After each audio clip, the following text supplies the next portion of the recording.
आणि त्या सगळ्याच्या सहकार्याने ते घडू शकलं. आज नवी मुंबई होईल लागली, पण त्याच्यामध्ये लढा मुंबईचे ज्यांच्या जमिनी असतात, ज्यांची भारताची क्षेत्र त्यांना करण्यासाठी त्याचा वाटा हा मिळालेला हे चित्र बघायला मिळतं.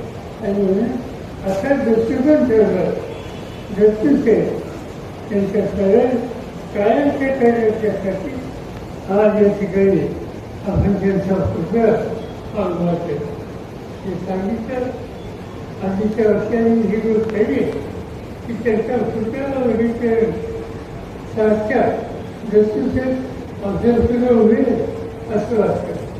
आणि त्यांच्यावर दोन मालिका आहेत, विद्यार्थी आहे त्याचा अर्थ स्पष्ट असतो की ज्ञानदानाच्या संदर्भात कबीरवादी जे काम केलं ते जाण्याच्यासाठी व्यक्तीचे आणि आपल्यामध्ये आहेत त्याचं दर्शन त्या पुस्तकाच्या माध्यमातून आज या ठिकाणी होत आहे.